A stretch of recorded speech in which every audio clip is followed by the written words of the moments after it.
Hey pool players, hey Ron here. Welcome once again to the Pool Student channel. Thanks so much for watching, guys. Tonight it's a 9-ball ghost challenge. It's a race to 5, and I just thought I'd show you this because this has been my best outing against the ghost to date. I had been practicing all day up till this point and had done really well. Probably played for about 10 hours and felt I was really in stroke, so I thought this is the perfect time to go nail the ghost if I could. So rack 1 here, I'm just kind of studying a little bit. I want to make sure I pick the proper line to start with to make the rack somewhat easier. Hopefully I can stay in line.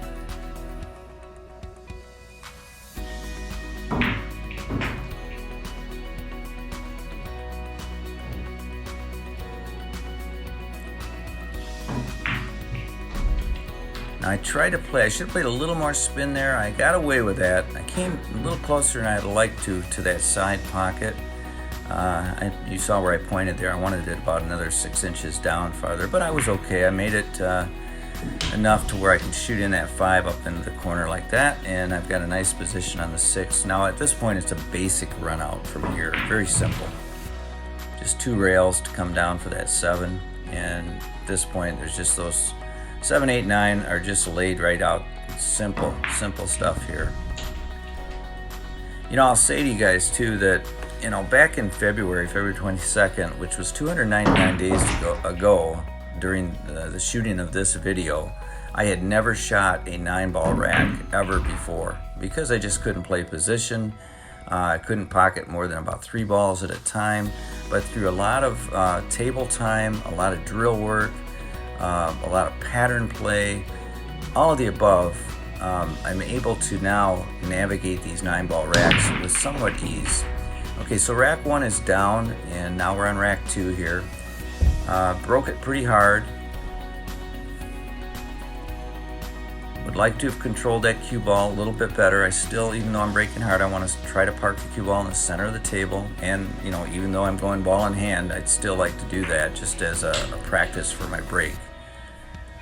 I will say this too, that breaking on my table is an 8-foot table, but when I play on these 7-footers at league, or the 9-footers, because I'm on another league on 9-footers, it's a totally different animal when it comes to the break shot. Each table has its own situations in terms of speed on the break.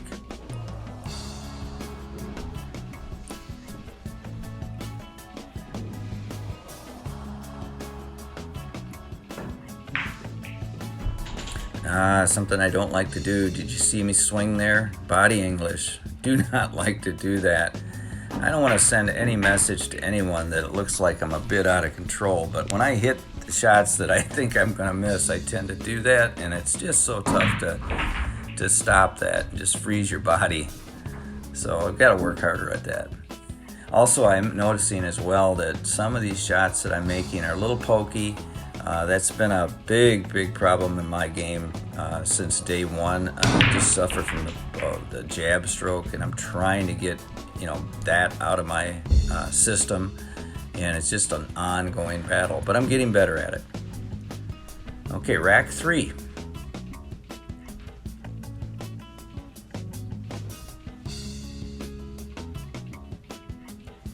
Two balls down there by that side pocket where I'm standing, and I've got to get down below it because it's blocked and do a real good job there. I do not want to get on that 9. I did fall just short of it, which gives me enough room to cue, so I can, that's the other thing too, is I've noticed that if I put a cue ball up against another ball and I'm shooting over that ball to not only pocket the next shot, but gain position to the shot after, that is a game changer. So you want to try to stay off another ball if at all possible.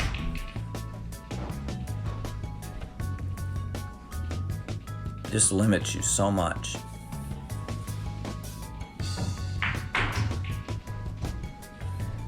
Notice that I played that so that I have the proper angle so that I can go 1, rail, avoid the side, that was my worry. but get down there to where I could get nice on that 7. And here I studied this and I decided to go 2 rails and come back out to center table. Center table is always a good place to be, it seems like, in 9-ball. It's always our friend. And if you got the table speed down pat, and then by the way, if you want to learn how to get table speed, check out my 9-10 drill in my videos, and that is going to help you. If you practice that drill prior to league play on a table, the table you're going to be playing on, it's going to help your game so much. Okay, another rack down.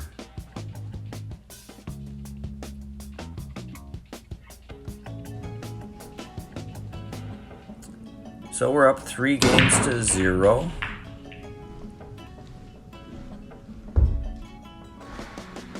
Pretty good break there. I see a lot. I see the 1, 2, 3, 4 are all pretty close together up here, which is really good.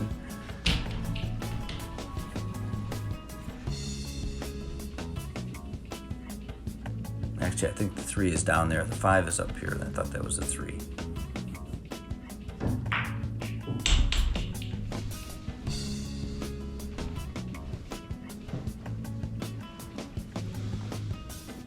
Actually, it is a 3.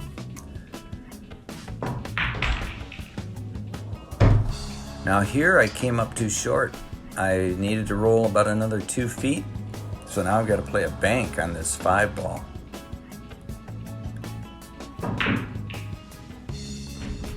And I make it, and I should have played a little draw to keep it from rolling up on the 6, but I got lucky on this rack because I have just enough room for some separation.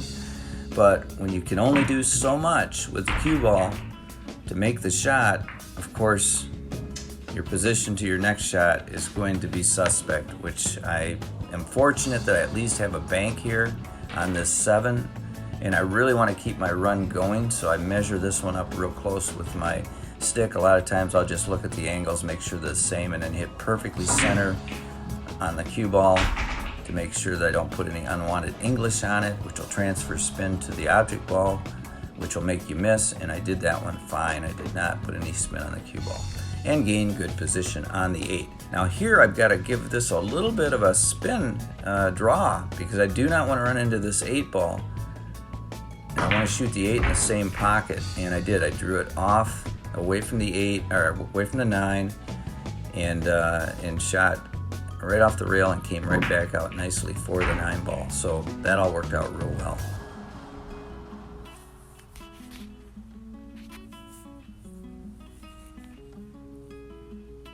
So we're on the hill. Game 5 coming up.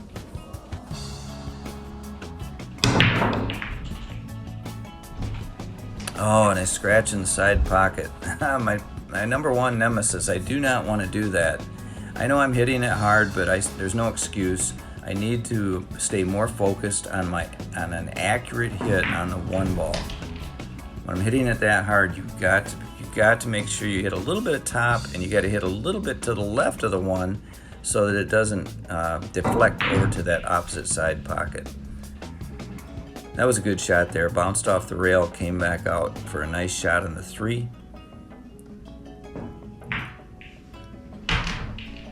I'm feeling pretty good. Now this is a thin cut into the side, but because I'm feeling really good with my stroke tonight, there's no issue whatsoever here. Just roll it in. And draw it off the rail here. Come back towards the 7, which I'm just about hovered over right there. I want a little angle on it. That's perfect. And guys, I am going to get out on this rack for a 5-0 win against the Ghost. And that's been the best that I've done so far. I did have a 5-1 win one time, but that was a bit controversial in that I shot the 6 before a 5 ball one time in one of the games. So really can't hardly count that race against the Ghost. So hope you guys enjoyed. If you have not watched any of my other videos, please look them up. If you're not a subscriber, please subscribe. There's a lot of content in here that'll help you in your game to get you to the point where you want to be. 299 days from 0 9-ball games to beating the Ghost. That's what I can I can say about what I've done, and hope that can help you as well. So check out those videos, and hope to see you in the comment section below. Take care. Bye-bye.